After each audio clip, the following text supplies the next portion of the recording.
Coming up on Tech News Weekly, it's me, Jason Howell, my co-host Mikah Sargent. We've got two great interviews, starting with Russell Brandom from The Verge, who wrote an article all about, yes, Elon Musk and why he's moving so darn fast with these upcoming changes to Twitter. Also, Janko Roettgers from Protocol talks about VR in the car. That's right, it's a thing. It's called Holoride, and he's got the details. Plus, we have pricing details, pricing information on the upcoming PlayStation VR2 system, and Mikah talks all about the rise of Mastodon. That and more up next on Tech News Weekly. Podcasts you love. From people you trust. This is TWiT. This is Tech News Weekly, episode 259, recorded Thursday, November 3rd, 2022. This episode of Tech News Weekly is brought to you by Dell Client Solutions Devices, orchestrated by the experts at CDW, which deliver a more personalized user experience with adaptive, AI-based software that boosts collaboration wherever your team works. Learn more at cdw.com/Dell Client. And by IT Pro TV. Join a community of IT learners who access 5,800 hours plus of IT skills and training courses and interact with each other and subject matter experts to better themselves, their organizations, and their careers. Get 30% off when you sign up at itpro.tv/TNW and use code TNW30 at checkout. And by ExpressVPN. Using the internet without ExpressVPN is kind of like leaving your keys in the car while you run into the gas station for a snack. Secure your online data today by visiting expressvpn.com/TNW and get an extra 3 months free on a 1-year package. Hello and welcome to Tech News Weekly. That's this show right here. This is the show called Tech News Weekly. This is the show where we talk to and about the people making and breaking the tech news. I am one of your hosts, Mikah Sargent. And I'm the other guy, Jason Howell. Good to see you, Mikah. I noticed with the way that we put this show together, it's kind of like we've got two topics, but they're all spread out from each other. We've got VR, and then we've got Twitter and Elon Musk. That's funny. So it's like 30-30. It's like half and half. That's what you get today. But we're going to throw you around, throw you for a loop as far as when each topic gets introduced. But why don't we start with Elon Musk? Because that apparently seems to be at the top of everyone's mind right now. Everyone, even remotely dialed into tech circles right now, has heard exhaustively about Elon Musk's takeover of Twitter. It's kind of hard to avoid. Yes, it happened. Yes, he's said many wild and crazy things on Twitter since he actually took over. And yes, the service is likely to change in, I'm guessing, pretty big ways in the coming weeks, if not days. Joining me to talk about Elon's motivation for all of this rapid change is Russell Brandom from The Verge. It's good to have you back. Yeah, thanks for having me. Absolutely. Anytime we can get you, we're happy. So first things first, we are now 1 week officially from when Elon took the reins at Twitter. In your opinion, kind of watching how the week has gone, I mean, there's been a lot of commotion online, a lot of people sharing their opinions. What's your opinion? Are you at all surprised at how he's approached this in the last 7 days? I am definitely surprised at the speed with which it's happened. We have to be a little careful because, of course, he's been talking with Twitter about this change since April. So it isn't an overnight thing. But when you get into a complex organization like that and you have a lot of different teams doing different things, to say out of the gate, we're going to do a 50% sort of reduction in staff, I have a hard time believing that that's going to be well executed. I have a hard time believing that it's not going to be producing unnecessary chaos. And I think that is not generally something people do in the first week of taking over a company. Maybe they're dumb and he's being smart about it, but I have a hard time convincing myself that that was a smart move. I mean, are there many CEOs really that operate with this much speed and spontaneity? Because it really does feel, you're right. Actually, I'm happy that you pointed out, or at least reminded, that we've been talking about this for the last 6 months. This has been at some points it's been an obviously this is definitely going to happen thing. At some points it was, oh, maybe it's not going to happen. But no matter the case, Elon Musk at the center of this, he's had 6 months to really think about what he'd do if he was in the position that he's in, or if he had to be in the position that he's in, depending on how things went down. That might actually be the case. I mean, is it wise for a CEO to move so spontaneously through these things? I feel like, from my perspective, it seems like some of these decisions seem so rapid and so drastic that it could destroy Twitter potentially. Or is that speaking too highly of the potential of this? No, I mean, I think when when you fire half the staff, there may be things that need to happen just to keep the service running that stop happening. Yeah. I mean, I think he's in a very oppositional relationship with basically everyone who works there right now. I think people who support Musk, Musk has many fans. I think his fans would say, this is what's necessary to get Twitter onto a good path going forward, right? 6 months from now, a year from now, we'll look back and say, oh, he had to make this radical change, and so he was doing what was necessary. We haven't seen any of that stuff afterwards, and so it sort of is hinging on, well, okay, is it possible a year from now we'll look back and think that this was smart? Anything's possible. I don't know. I don't know what's going to happen in the future, but I would also say it is very hard for me to believe.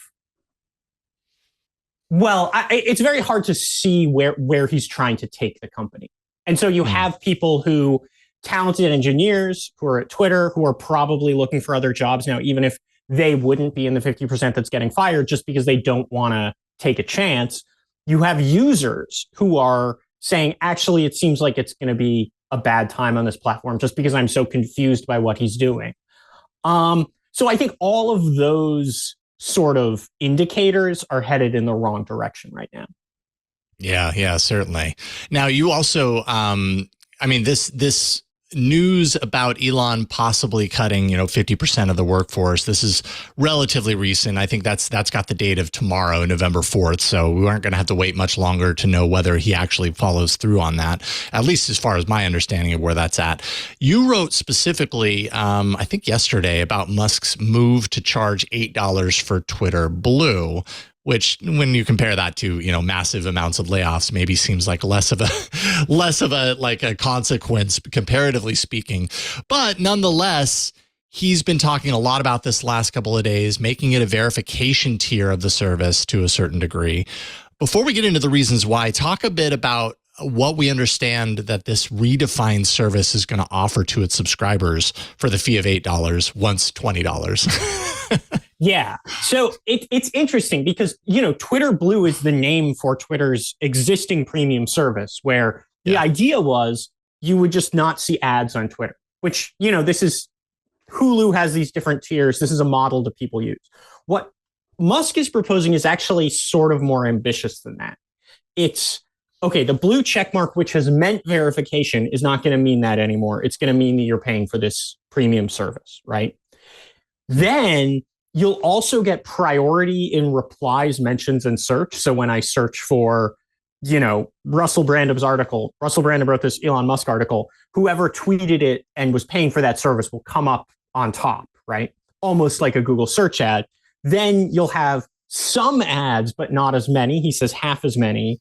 And the ability to post really long audio and video, which it's kind of a grab bag. It's sort of like, what could we plausibly offer that would be worth paying us for? But it does not seem hugely well considered, in part because it was $20 and then 6 days later it was $12. Remember, it was $8. So I do not see this as targeted at a particular section of Twitter's user base, right? In a way that you could say, all right, these are the people who will pay for LinkedIn Pro, and we're going to make a bunch of features that are really appealing to those people. Even Twitter Blue, it's like these people are reading lots and lots of Twitter. They're sort of the power users. They'll be willing to pay extra for this. it's hard to kind of really see who he's going after here, especially because he's announced it as specifically oppositional to current verified users. This isn't sort of for the blue checks. We're storming the castle of the blue checks. Not to mention, it seems like, and we're going to get to your, I promise we're going to get to the motivation, which is a huge part of your article, but this just kind of sends me down a different direction here, that the $8 service, even if you monetize every single user that's on Twitter and everybody pays $8, the amount of money that Twitter's making from that, I imagine, pales in comparison to what they get from advertising. So it seems like a small part of this need to make money, which I would say is, and it seems like your article points this out as well, is a huge reason for all of these drastic rapid fire changes. So talk a little bit about that. Everything is changing so fast. The executive team that we already talked about kind of being laid off, this paid for service, the price increase, the changes to the advertising model. Why do you believe that Musk feels so much pressure to do so much so fast? Yeah. I think so. And this is really the thrust of the article. Twitter, the reason he was able to buy Twitter in the first place is that going into this, Twitter was not in a great financial position. Yeah. User base had sort of stagnated. They're at like 200 million monthly active users across the entire world. And that number was not really going up in the way that if, maybe you're willing to invest in a sort of growing social network because you figure there'll be more later. At the same time, they were not doing a great job of getting enough money from advertising to those users to support the company that actually exists. I mean, they had lost hundreds of millions this sort of previous quarter. They had made some profit before that, but it was really the ability to maintain profits in the long term was really being questioned, and investors were starting to get really skeptical. So that's just the baseline before Elon even shows up. Now, this was in many ways a leveraged buyout. He took on, he paid $44 billion for it. Some of that was just cash that he sold a lot of Tesla stocks. Some of it was sort of loans with it to Elon personally, and then some of it was loans against the company itself. But so as a result, there $13 billion worth of loans that are just now on Twitter's books, and they're paying $1 billion a year in interest on that. So just to get back to where Twitter was, it needs to be wildly more profitable. And advertising increasingly is not going to do that, especially because him coming in has kicked up all this controversy. The digital ad market across the world is very soft right now just because of sort of recession fears and concerns around that. So that extra money is probably not going to come from more Twitter advertising. So maybe it's coming from this extra subscription service. I mean, we've also seen he's talked about having a paywalled video where people could pay to watch Tech News Weekly on Twitter directly, and then Twitter would get a slice of that. These are really difficult businesses to launch. They're very delicate, and it doesn't really seem like he's thought it through. Yeah. And I think kind of finally to kind of put a bow on this, you talk about leverage and, what's leveraged. Largely it's Tesla, which speaks to the potential of something like this. I mean, I have to imagine having some dramatic impacts on the business, on Tesla, on possibly even SpaceX. Is there enough insulation that we know of to protect those businesses? Or could this be, potentially, could this take it all down? That seems pretty dramatic to me, to be honest. I think that's dramatic. I would say, one thing just to begin with is Elon Musk owns $15 billion less in Tesla stock than he did at the beginning of the year. He sold $8 billion in April and then another $7 billion in August. So his ownership in that company is now down around 15%, they estimate. But it is significantly lower than it was before he decided to buy Twitter. Now, strategically, maybe that doesn't mean a lot because I have a hard time imagining investors in Tesla saying, we would be a lot better off if Elon wasn't running this company. I don't think that's the general opinion of Tesla shareholders, right? I agree. But it's nice to not have to worry about that, right? And I think it does put him, I would say, just by the numbers, in a mathematically worse place if he needs to fight for continued control over Tesla. SpaceX is a little trickier. It's a privately held company, so we don't know as much about the finances. But also, I think Tesla has a very mature business, and they're selling a lot of cars. I think SpaceX's ability to bring in revenue is a little bit more constrained, and so it's a little bit more vulnerable as a business because of that. It's just tricky. I mean, I think the biggest risk to him so far is that people just increasingly decide he's a loose cannon and they don't want to be associated with his companies, which is, his greatest asset has been that people see him as a visionary and they think, I believe in the mission of these companies. And I think he's bitten off quite a bit here. So it will be interesting to see how this changes that reputation. Yeah, indeed. Well put. Russell Brandom writes for The Verge. Everybody should definitely check out his article and all the work you do. I love the work that you do at The Verge. If people want to follow or find you online, where can they find you? Twitter, I imagine. Only Twitter. I'm never leaving. There's nowhere else for me to go. It's all Twitter, all day. Excellent. Find Russell Brandom there. Thank you, Russell. Appreciate your time. Of course. Happy to be here. All right. We'll talk to you soon. All right. Coming up, VR, but get this, for your car. Not that your car's wearing VR, but maybe you are in your car. Okay. Just think about that. Put that in the back burner. We'll talk about that here in a moment. But first, this episode of Tech News Weekly is brought to you by Dell Client Solutions Devices, orchestrated by the experts at CDW. The people at CDW get that your unique workforce has unique needs for their devices, especially as we all continue with this hybrid work scenario that we're kind of still flirting with. It's a challenge for IT to supply devices that can meet everyone's needs everywhere that they're working so that they can stay connected throughout the day. That's really a big challenge. Luckily, CDW can help custom configure Dell Client Solutions devices for a more personalized user experience. So what this means is that your workforce gets adaptability for performance with AI-based software that learns how your team works and optimizes workflows.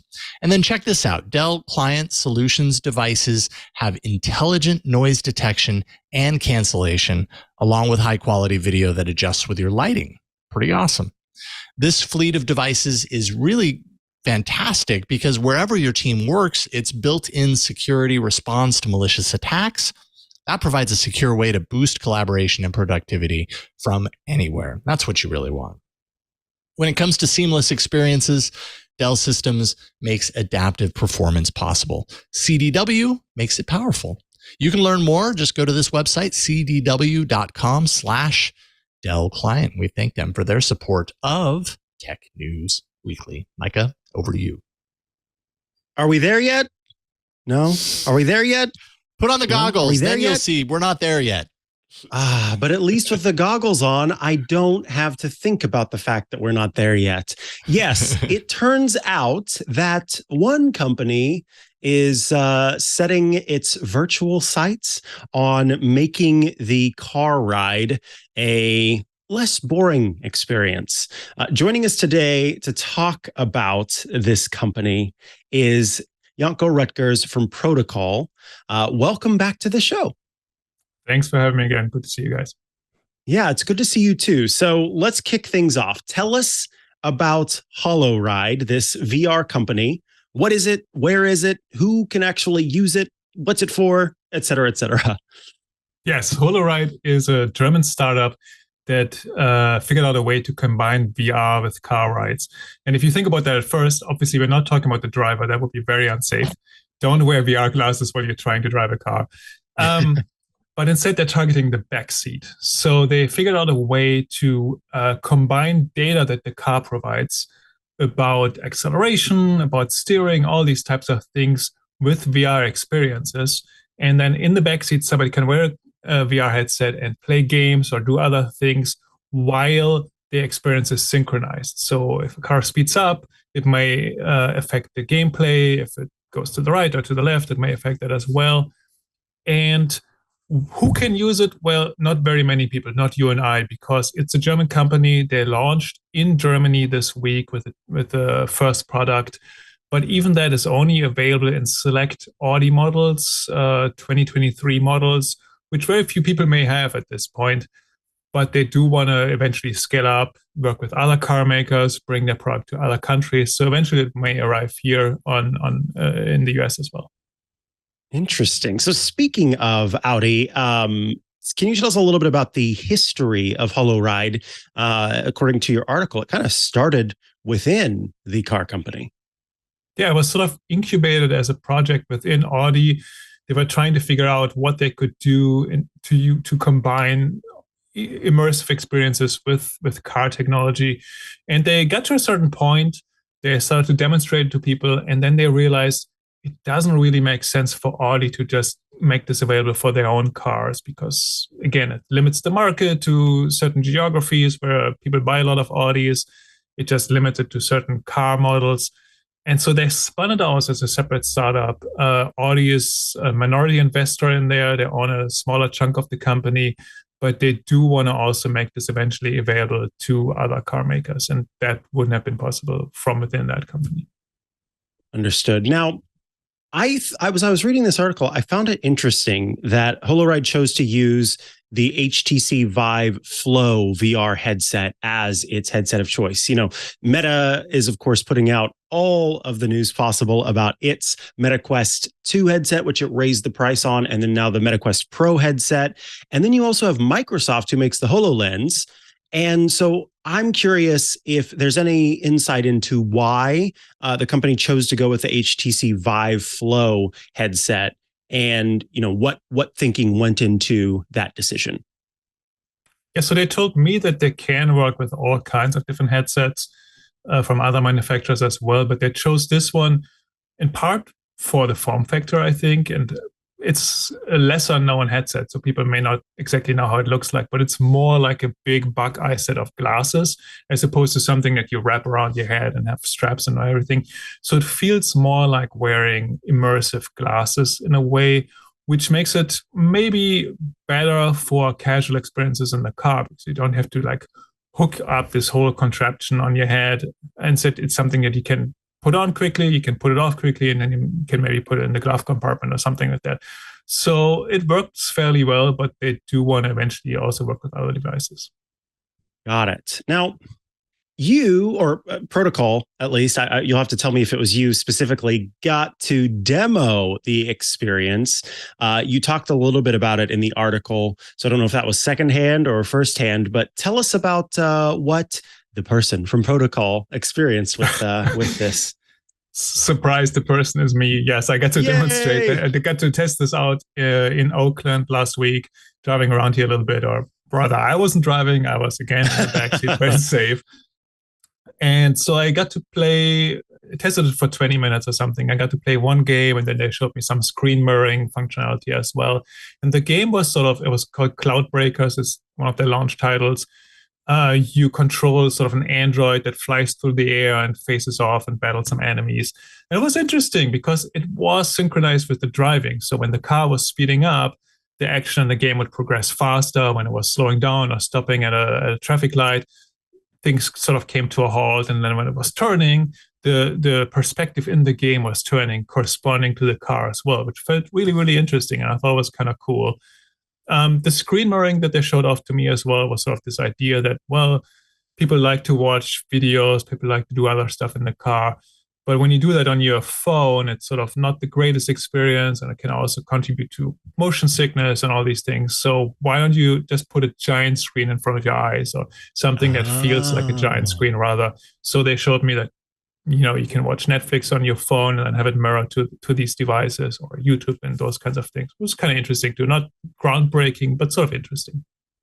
Okay, so that is fascinating because when I first read this, what I was thinking was, you say you've got siblings, and they're in the back seat. You've got the one HTC Vive headset.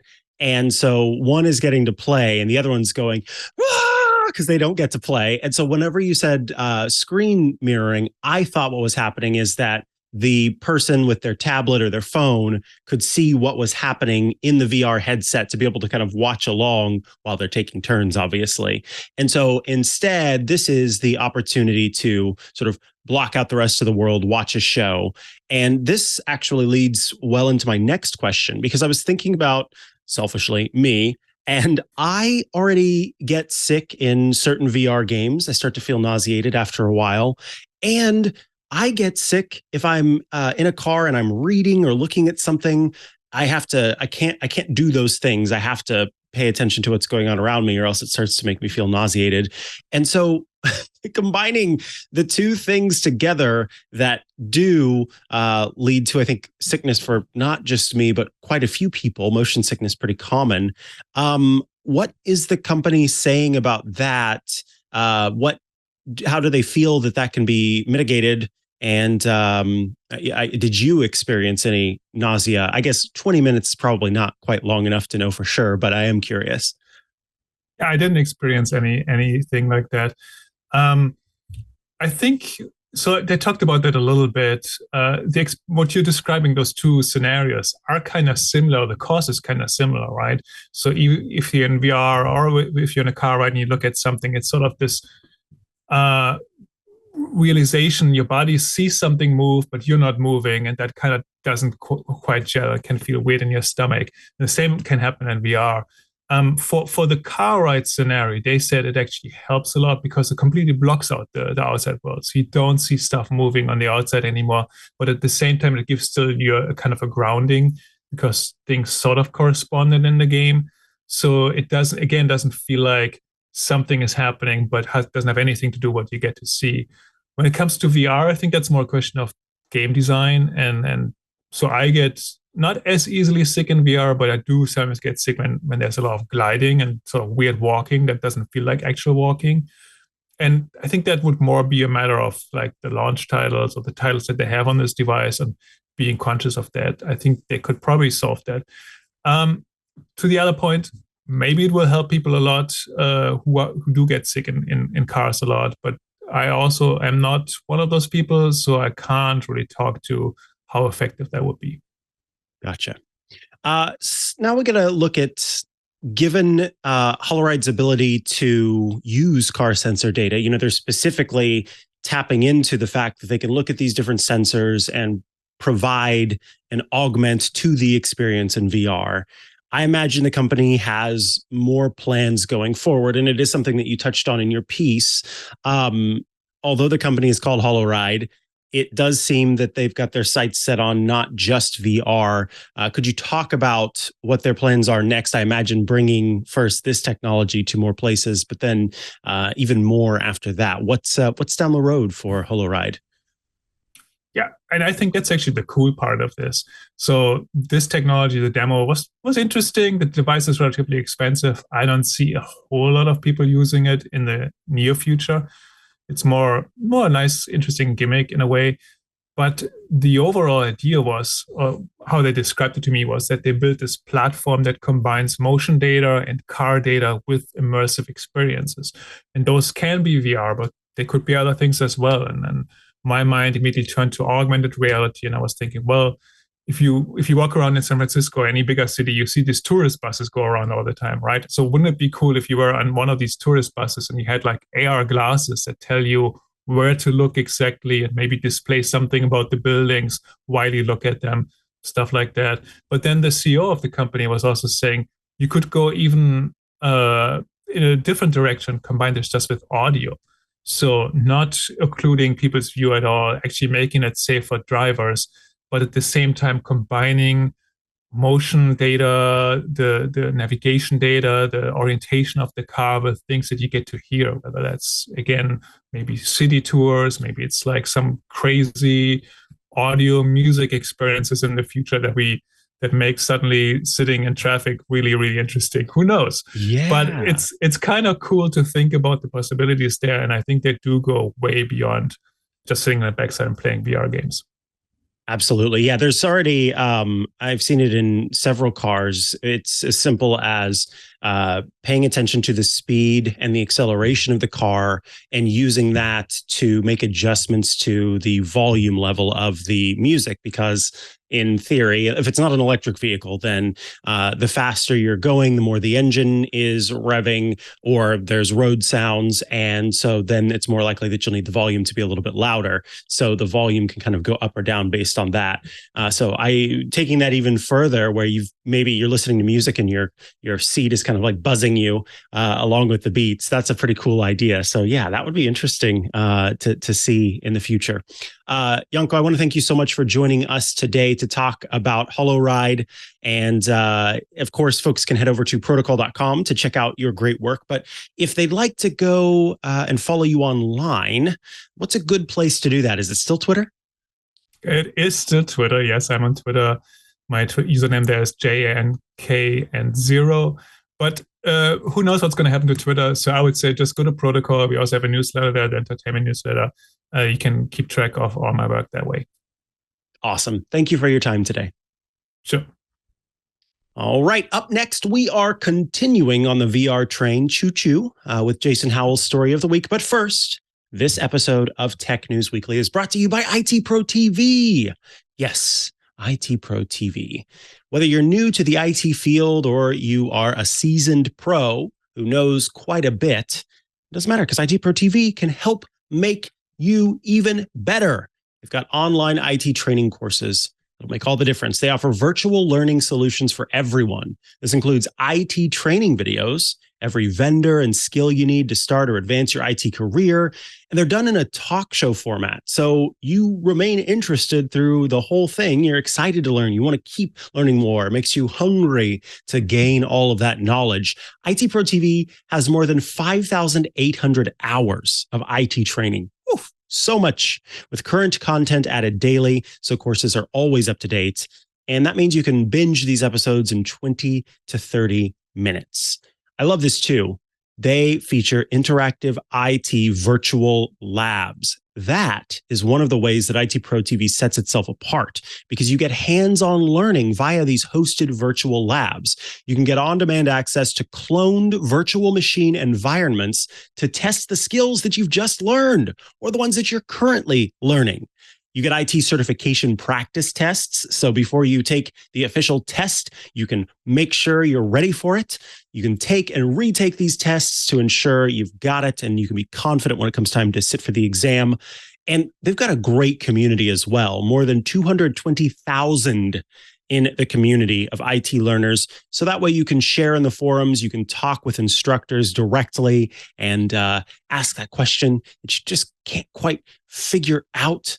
They're right there to help you out. And this is fantastic. No matter where you are, you can learn when and where you want. So, you're reclining for the night in bed and it's kind of winding down. And you're like, I want to quickly brush up on that certification. I'm going to hop on, whether it's your desktop, it's the Apple TV, it's the Roku, or on your tablet or your mobile device. IT Pro TV is there and ready to help you make your next move. Now, don't pay for a university degree just to work in IT, okay? Because you can stay focused on tech with affordable certification-based learning that's going to get you a job. This is fantastic too. Their free weekend is coming up on November 12th and 13th. They've got free weekends all the time. This one, November 12th and 13th, so right around the corner. It's a perfect time to check out IT Pro TV. Each month, IT Pro TV offers multiple free webinars that you can watch live or on demand at your convenience. And you can watch them live on IT Pro TV's social channels, on LinkedIn, on YouTube, on Facebook. And here's what you can expect for November. IT Pro TV's cybersecurity podcast, where Daniel Lowry welcomes Gerald Auger, PhD of Simply Cyber, on Wednesday, November 9th at 2 p.m. Eastern. Then on November 17th at 2 p.m. Eastern, there's the IT Pro TV Turkey Bowl. Join them for live games and gift giveaways for the holidays. Oh yeah, it's time for the Turkey Bowl. Tim Broom, the co-founder of IT Pro TV, says it best himself. Quote, "We want to make life easier for people who want an IT career." It's as simple as that. Get 30% off when you sign up at itpro.tv/TNW. please sign up there and use the code TNW30. When you do, that gets you 30% off when you sign up again at itpro.tv/TNW with the code TNW30. IT Pro TV, build or expand your IT career and enjoy the journey. Thanks so much to IT Pro TV for sponsoring this week's episode of Tech News Weekly. All right, Jason Howell, take it away. All right, so let's take it away with just a little bit more talk about VR, because you and I seem to actually like the VR stuff. And this, I've been wondering, I've been waiting. There was a while there, I have the PS4 and the PlayStation 4, and I have the PlayStation VR, and it's okay. I mean, it was kind of the first VR experience that I had. Now, of course, we've got the PlayStation 5, and we finally have more information about the PlayStation VR2 package.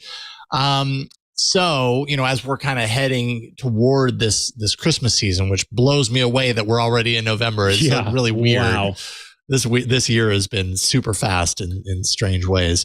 Doesn't necessarily mean that you're going to get the PlayStation VR2 package in time for Christmas, if that's what you're hoping. So, but I've got some details here for you. The next gen VR headset, Sony has announced, is priced at $550.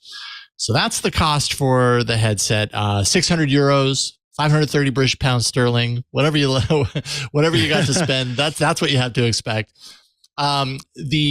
Just by comparison, or just of note, the PlayStation 5 Digital Edition console, which is kind of the cheapest entry point into the PlayStation 5, is $400. It's $399.99. So essentially that means that the PS VR2 is a decent bit more expensive than the system itself. Pre-orders begin November 15th. So that's just like another week and a half, I think, from Sony directly. And they will be available on February 22nd, 2023, which I believe is a year after they made the official announcement of the device. So just an interesting factoid. So you're going to have to wait until February in order to actually get this. You'll be able to get your pre-order in early before Christmas if you want that. They also will have a package deal with Horizon Call of the Mountain, which is a game that I would love to play on this thing. That's going to cost $600. So, So, another $50 that gets you the game built in. Sony's also offering, by the way, a charging station for the controllers. That runs for an additional $50. So you could spend a decent amount of money to build this up. But I think it's important to point this out. $550 sounds like a lot. The original PlayStation VR, when it launched back in 2016, was for $500. That included the headset. That included the camera. I don't know. Did you ever use the PlayStation VR, the first one? I've never used PSVR. That's the one that I never got a chance to try out. I mean, honestly, like the games were really great. The experience was sometimes not ideal because it was a single camera that was in front of you. The controllers were the big touch wand. I can't remember what the Move controllers, I think, is what they were called. Really weird controllers, on the top, right? Yes, the ones with the orbs on the top. And they were never intuitive, especially once you got your hands into the Oculus controllers or the Vive controllers. It was like, really, I got to use this wand thing? I don't know. It never really appealed to me. But nonetheless, it was my first VR. So, back then, back in 2016, $500 got you the headset. It got you that camera. It got you the controllers. If you adjust that for inflation, that's around $620 in now money. So, I guess that's one way to think about it, right? It's less than that cost adjusted for inflation. At least there's that. Here's, I think, a bummer about this, though, is that, and I imagine you probably agree with this because your experience has been with the Meta Quest. I have the Meta Quest. I also have the Meta Quest 2. And now, of course, we have the Meta Quest Pro, which I haven't tried yet. But I believe that all three of those systems, the same games work on all of them because really at its core, it's Android. Like they're running Android. I believe the Meta Quest Pro is still running Android, but I know the Meta Quest and the Meta Quest 2 do run Android at its core. So really, these are games designed around Android, and so they're kind of future proofed that way. They translate, to future devices as they come out. I don't know if that'll happen forever and ever, but that's certainly been the case so far.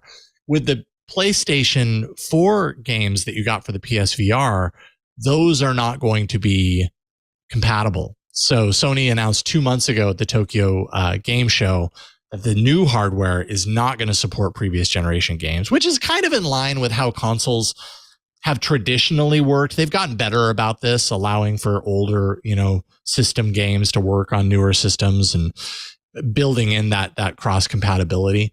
But that's not the case here. So if you've got the original PlayStation VR, you've built up a large library of games and everything like that, those games are not going to automatically work in PSVR 2, which is a bummer. It's understandable, but it's a total bummer. However, thankfully, there are some game manufacturers who are already announcing that if you've bought, their game on the older system, they're going to do like a free upgrade to the newer system. After the Fall, Zenith: The Last City, those are just a few of the titles being ported over. And then if you had that original version, you get that upgrade for free. So I hope that's a sign that more games are going to actually bring that over. But Sony says, it's just not as easy as just taking the old game and having it run on the new hardware. The new hardware is upgraded in a lot of different ways, right? The completely redesigned controller, which I think is a really great thing. Haptic feedback, adaptive triggers, inside-out tracking, no more of that external camera, whatever they called it, thankfully. Eye tracking inside the headset, 3D audio, 4K HDR support, 110-degree field of view, up to 120 hertz refresh rate. So, huge upgrades over the original PlayStation VR, as we would hope and we would expect. But kind of a bummer because I don't know about you, but like I have a lot of games in my MetaQuest library. And I suppose at this point, I just kind of take it for granted because when I read this, even though this is really in line with how consoles have worked forever, when I read this, I was like, oh, that seems like a really big disappointment. But maybe it's not. Maybe it's just expected. I don't know, because I think maybe at one point it was, but now that we've got things like Steam, where people buy a lot of their games and can count on them running on not only, future versions of their own computer, but also on different platforms in many ways, there is an expectation that these games can work across different systems. And Sony itself is actually not too terrible in other ways at making these games work across systems. Because my partner has a PlayStation 5, and I know he plays PlayStation 3 and PlayStation 4 games on it from time to time, even though it's a PlayStation 5, because there's some sort of like compatibility patch kind of thing that goes onto it. So that's the thing is like, then when you are left with the choice, do I buy this for my PSVR or do I buy this for my MetaQuest? It's no surprise that your MetaQuest library is so big because that putting your money there is going to last for a while versus putting your money here where you end up having to buy new stuff. I think it doesn't add up for me. I think this is a mistake, to be honest. They should, I can understand that at some point you do have to say, this is so much more advanced that it's not going to be able to work with this one. Or, we had to switch engines. And so the rendering engine on this is a whole new thing. And so I think everybody gets one or maybe two over the course of the life of a product. Or the course of the life of a company. But it does feel like this is such a small timeline that it's kind of it's too quick to already be saying, sorry, but this earlier version just doesn't work with this. Yeah. And Anthony Nielsen here at TWiT pointed out in the Discord, the PSVR 1 games do work on the PS5. It really comes down to so the games load on the PS5 because that cross compatibility for the software is there.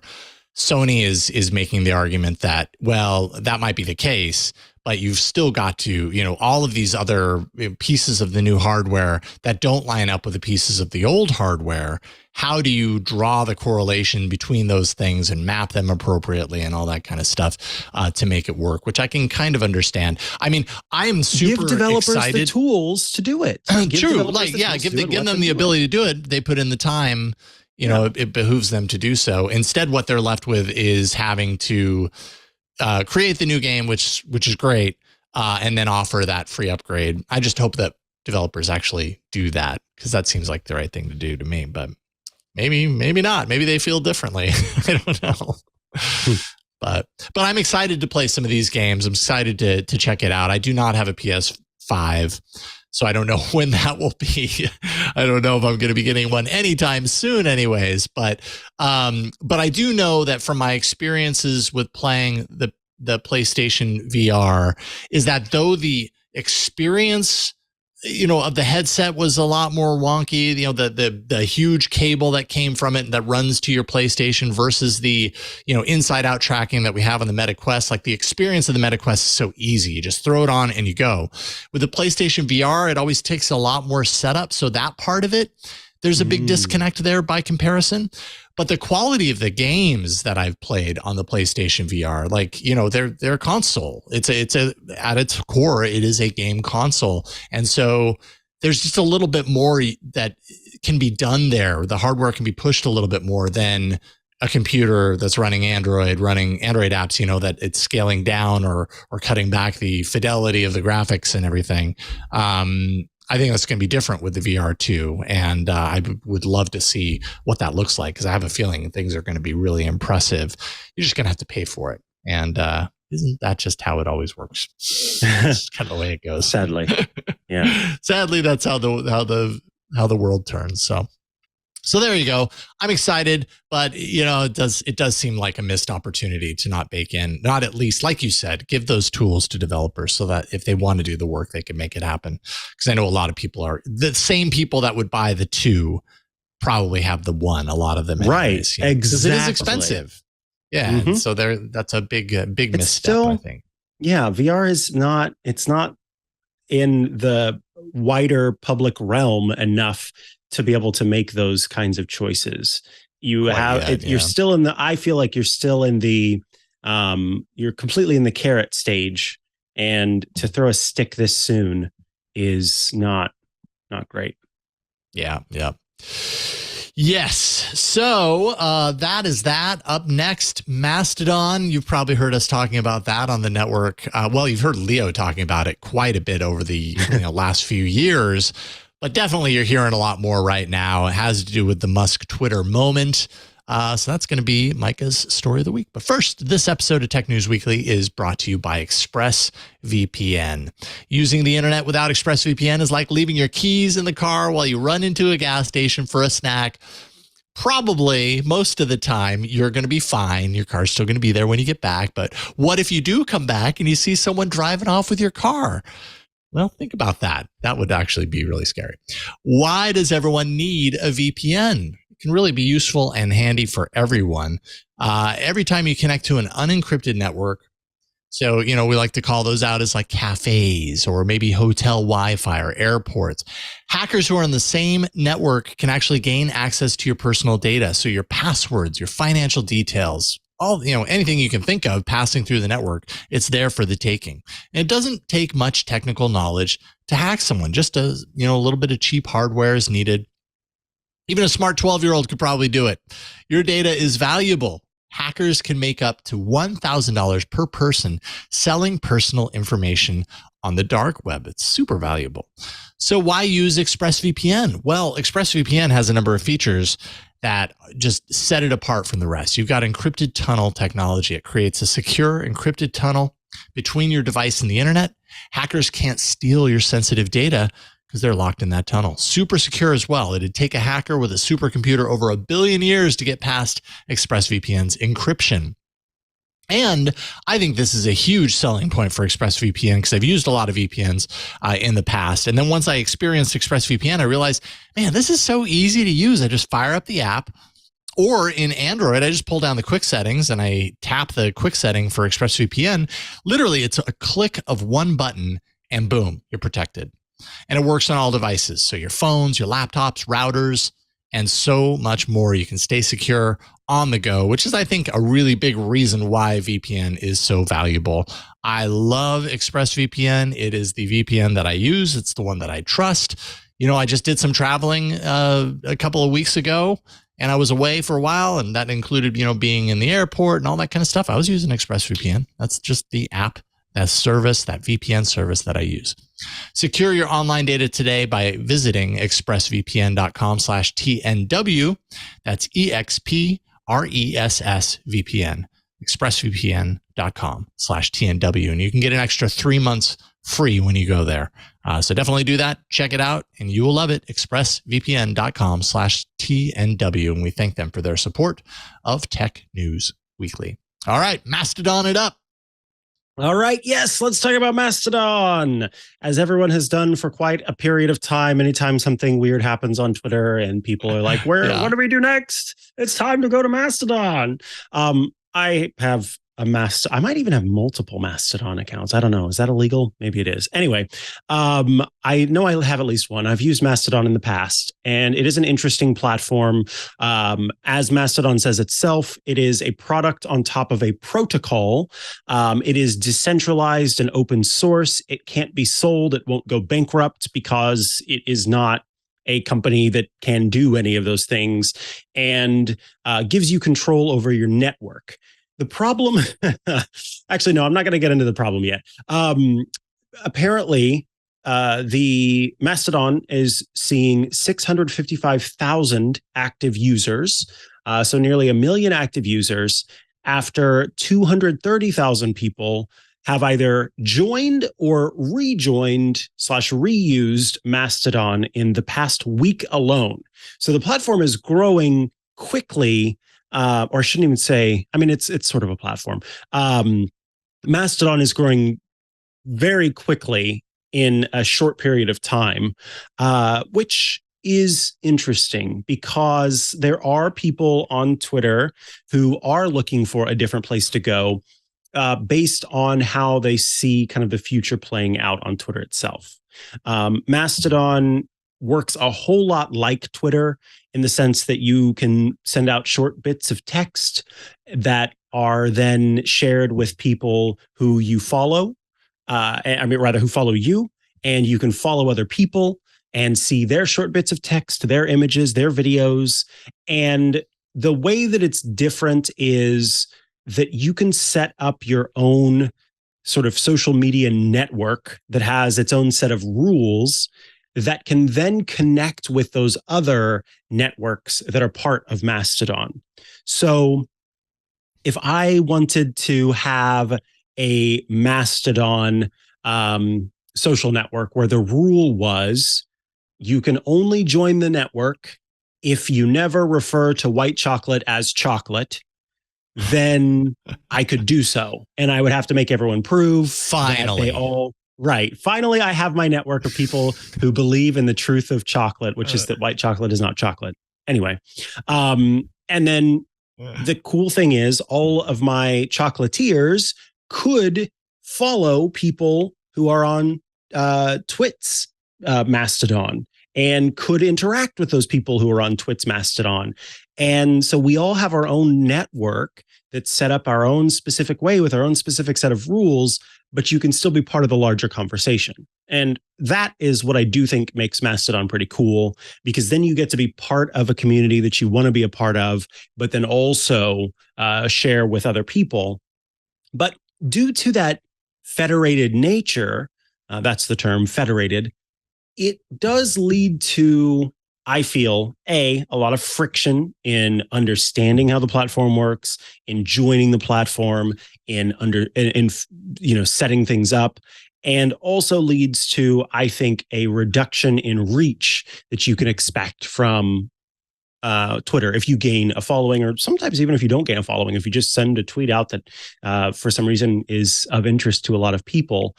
I feel it's harder to make any of that happen on Mastodon, and that experience alone is part of what makes Twitter the platform that it is, and the platform that I think people, the reason why people keep coming back despite all of the complaints that they have about it.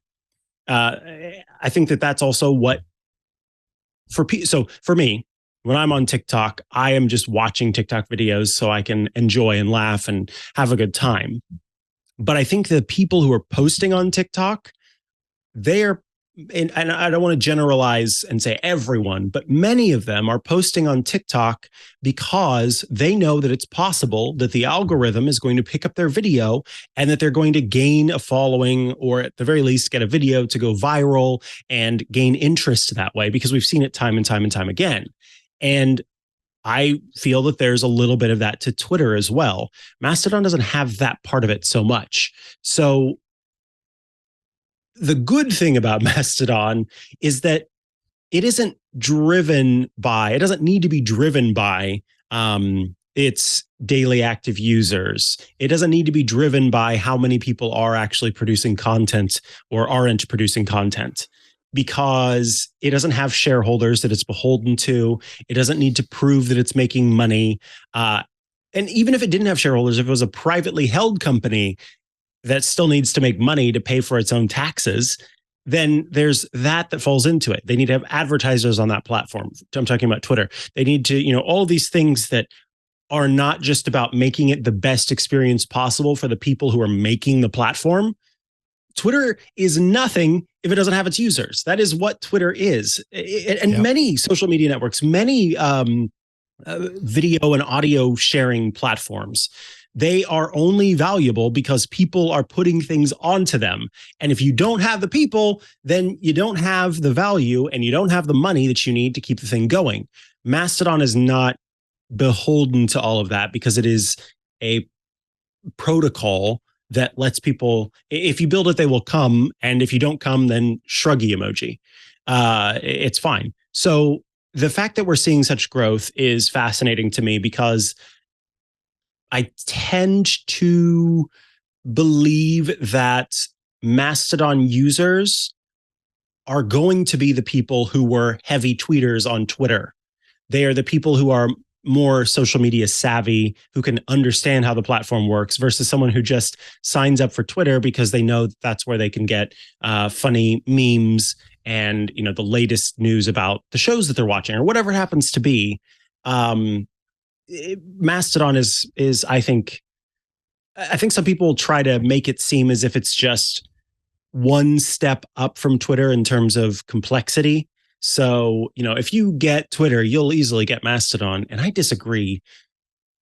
I disagree so much with that. Yeah, I think it's much more complicated. It's like, for me, in level of difficulty, IRC is most. Actually, no, I take that back. Discord is most. I was going to do IRC is most and then Discord underneath. No, Discord, I don't think I'll ever understand. Discord's at the top for me. Then IRC, and then probably Mastodon, and then Twitter, and then Facebook, and then Instagram. Those ones are very easy to use. Instagram and Facebook, very easy to sign up and use. Just that single network. It's a single path. There's a single pathway with let's say old school social networks. You get on, everybody else gets on. You're all in the same pool playing together. Versus, Discord is this way. Mastodon is this kind of newer approach where, it's not as simple as stepping on the path and going. You're stepping on a path, and it connects to this much larger kind of pool potentially. But you kind of have. How do I follow people? How do I toot at specific people? What does it mean to follow people? Every network kind of has different definitions as far as what these things actually do and what they bring to you, the experience and what they mean for you and everything. So any service that you sign up for is going to take a little bit of grokking to kind of understand, how things play. But I haven't spent a huge amount of time on Mastodon.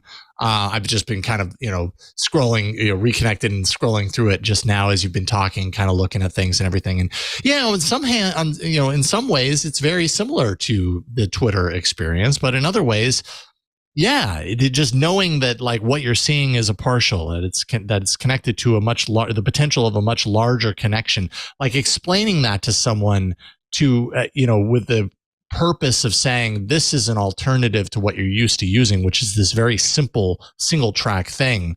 I mean, it's going to take a lot more education to get a user to really understand what that actually means. And I think the majority of people who are on, let's say, Twitter or are on Facebook probably don't care to spend the time that it takes to do that, because they're already there, and everything that they experience or expect and everybody that they expect are already there too. That's another, huge challenge with any new social media, is how do you get the people there, which at the core of it is kind of the point. Yeah. It's tough because I want to be clear. I'm not saying that you can't understand these platforms, that Mastodon is impossible to grok, is something that people shouldn't check out because it's so much work or anything like that. Right, you can do the work. It's just that many people have other work they have to do. There's so much that people need to do that they don't. What is the benefit for them? So that is where I wonder about who will or won't be leaving Twitter versus it, just unfortunately dying for whatever reason. And in that case, then being a place where no one is. But in any case, I will say I am happy for the federated users of Mastodon, that the protocol/platform is still around, continuing to grow, and that there are some people finding a community there and feeling like Mastodon is the place for them, because ultimately that's what it's about. That's what I want people to get out of social media, is a place where they can enjoy themselves and, have the conversations that they want to have, versus being concerned every moment of their existence on the platform. And I know that for me, I've reduced the amount of tweeting I do, so have I. In general, and partially because I think about a tweet that I think about sending, and then I think about the 15 different ways that there are like 15 different arguments that happen inside of my head from all the different ways that it could go. And I'm like, you know what? Never tweet. That's what never tweet. See, I thought I was alone. I don't know how many times I see something compelling or whatever, and I open up a reply and I start to punch it out. And there's a voice inside of me that tells me, you know what?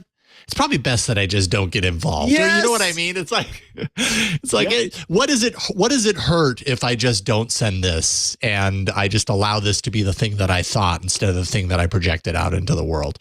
Yeah. And so I don't know, maybe that's just an evolving kind of understanding of what social media is to me or to us. Whereas, because I guess where I am right now with something like Mastodon or a new social network that I don't know what it is I'm kind of exhausted by the idea of building things up from scratch again. Like, I've already done that.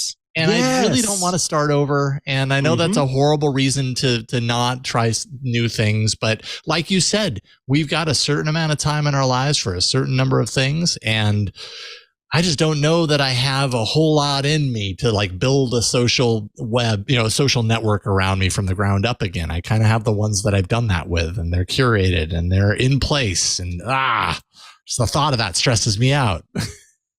Yeah, I'm right there with you.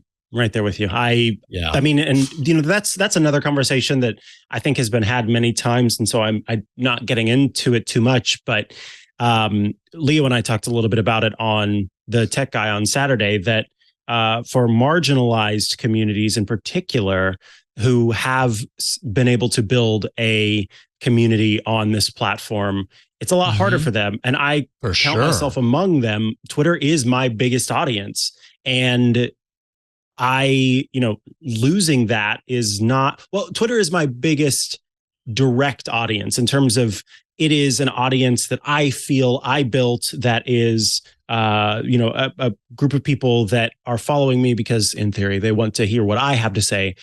Obviously, the TWiT network is a much larger audience than my own Twitter following, but my own personal audience. And so because of that, it would stink to have to lose that audience and try to build it up somewhere else. And I know you've got quite a massive following on the platform, and to try and find a different place to do that, I just don't know where else that would be. Yeah. That other people want to be. So. Yeah, totally. That other people want to be as well. Yeah. It would be really hard and take a long time, I have to imagine, to get to the same place that we are at in the set, and this probably goes for anybody to rebuild that from scratch. Just sounds like a lot. Yeah, I agree. Maybe it'd be worth it. Maybe it'd be worth the effort, but I don't know. Yeah. So, but I'm gonna spend more time with Mastodon. I do feel like I need to get a little bit more comfortable with it, and that's going to take a little bit of time in Mastodon and seeing who I see in there, and kind of following those breadcrumbs. So I'm going to do that. Mm-hmm. But that is all we have for this episode of Tech News Weekly. Hopefully you might be inspired to check out Mastodon as well and see what you think as well. Maybe we'll see you there. Tech News Weekly publishes every Thursday at twit.tv/TNW. That's the show page on the web where you can go to find all of the ways to subscribe to this show. Audio, video formats, jump out to YouTube. It's all there. twit.tv/TNW. And if you'd like to get all of our shows ad-free, no interruptions, just the content, well, we've got a way to do that. It's called Club Twit, twit.tv/clubtwit. For $7 a month, starting at $7 a month or $84 a year, you can become a member of the club. When you join the club, you get quite a few awesome things. First, again, all shows ad-free. You get access to the TWiT Plus bonus feed that has extra content you won't find anywhere else, outtakes, behind the scenes, before the show, after the show, and other content that we publish there. You also get access to the members-only Discord server. Yes, that is a place where you can go to chat with your fellow Club TWiT members and send messages to me trying to explain how Discord works. No, it's a great community there with lots of different fun channels. It works a lot like Slack or Microsoft Teams if you've used those. And yeah, I mostly make a joke whenever I'm talking about Discord being complex. Twit.tv/clubtwit. Again, starting at $7 a month, we've given people the ability to pay more if they'd like to, because we've actually heard from people who said, you keep adding new things.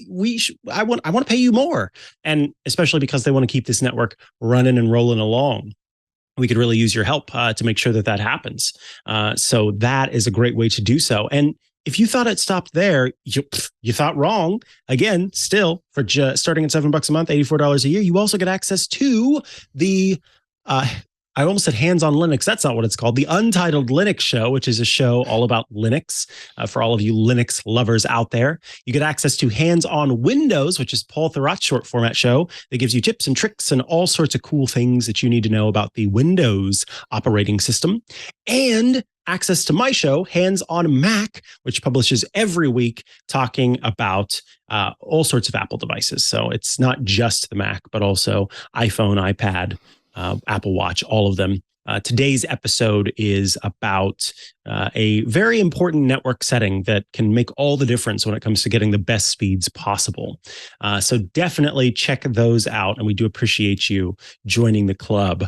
If you would like to follow me online, I am at Mikah Sargent on many a social media network. I think even Mastodon, although I don't know exactly how you even say what your Mastodon username is, because it depends on which federation you're part of, all that kind of stuff. So, or you can head to chihuahua.coffee. That's CHIHUAHUA.coffee, where I've got links to the places I'm most active online. Check me out on Thursdays if you're a Club TWiT subscriber for Hands on Mac. On Saturdays for the radio show heard around the world, The Tech Guy, which is a show where Leo Laporte and I take your questions on air and do our best to help you out. And on Tuesdays for iOS Today, which I record with Rosemary Orchard, where we talk about all things iOS, tvOS, HomePod, OS, watchOS, etc., etc. It's a great show. Jason Howell, what about you? Yeah, well, you can find me on Twitter at Jason Howell, on Mastodon as well at Jason Howell, as far as I can tell. I don't know if that's going to take you right to me, but that's what it says right there next to my name. So there you go. Big thanks to everybody who helps us do the show. John Ashley, Burke, for testing our guests and everything. Thanks to you for, thinking to tune in either live or to subscribe. Without you, we can't do this show. So thank you for subscribing. Thank you for listening and watching. And we will see you next time on Tech News Weekly. Bye, everybody. Bye-bye. Hey, folks, I'm Ant Pruitt. And what do you get your favorite tech geek that has everything? A Club TWiT gift subscription, of course. TWiT podcasts keep them informed and entertained with the most relevant tech news podcasts available. With a Club TWiT subscription, they get access to all of our podcasts ad-free. They also get access to our members-only Discord, access to exclusive outtakes, behind the scenes, and special content such as AMAs, which I just love hosting, plus exclusive shows such as Hands on Mac, Hands on Windows, and the Untitled Linux Show. Purchase your geek's gift at twit.tv/clubtwit, and it will thank you every day.